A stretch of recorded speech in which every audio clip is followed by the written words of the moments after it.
We now come to the reinstallation of the engine. Now, although it's a big heavy old lump, it should be fairly straightforward. Indeed, many people prefer to take the engine rather than the gearbox out if they need to change the clutch.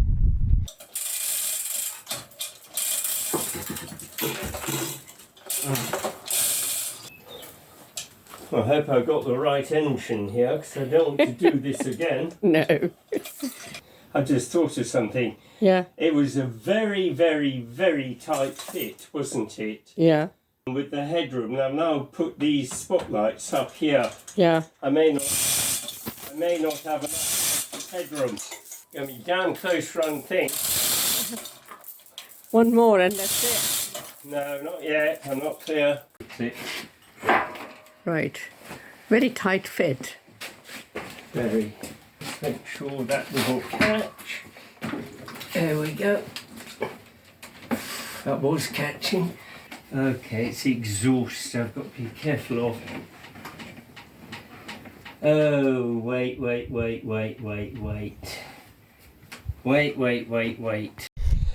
Now, although it wasn't too difficult to manoeuvre it into its approximate position, I found it completely impossible to line up the studs with the holes on the bell housing, and I spent hours and hours without success.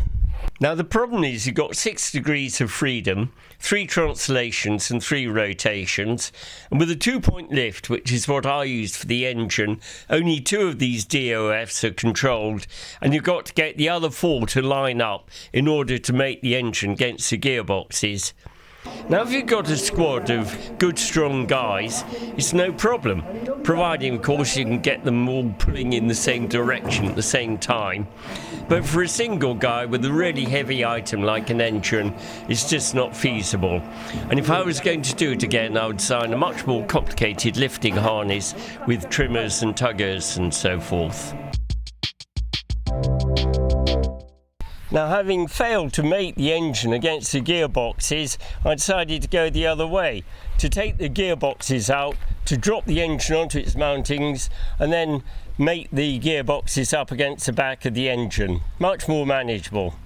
Now, although I have in the past taken out the 2 gearboxes joined together, it's a big heavy item and you have to put a lifting beam through the cab.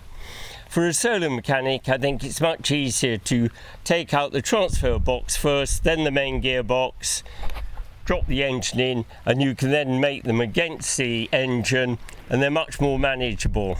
As an aside, when most stamp-tier mechanics remove gearboxes, they tend to use trolley jacks, and although these work, these tend to be absolutely fraught with difficulty, tend to be rather unstable, and particularly with Land Rover transfer boxes because of their awkward shape. Anyhow, I finally did what I should have done years ago, and I bought myself a gearbox jack. By God, what a difference. So out comes the transfer box. One last heave. I was able to make the bell housing and attached gearbox against the back of the engine without too much difficulty. Note that I used 2 overlength studs to aid the stabbing. It means you don't have to stab the whole ring of tight-fitting studs simultaneously. Getting ready to reinstall the transfer box, be sure to engage either high or low range and diff lock, and if you do this it means that when you turn either of the output flanges, the input gear will turn too, and if you don't do this it's likely to get hung up on the splines of the output shaft from the main gearbox. And finally, I installed a couple of good long stabbing guides on the main gearbox, and if you make them at least as long as the output shaft from the main gearbox, it means that the oil seal on transfer box won't get damaged as you're struggling to manoeuvre it into position. So back she goes, nice and easy. You think the job's almost done, but oh no, the problems are just beginning.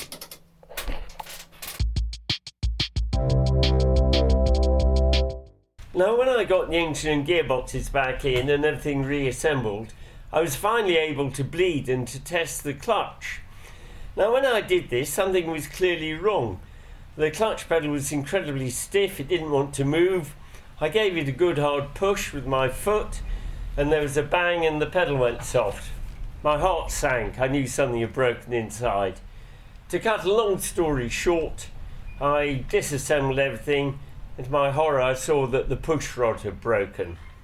Now, given that I'd fitted a power spec clutch, I was curious to know if the diaphragm spring is particularly stiff.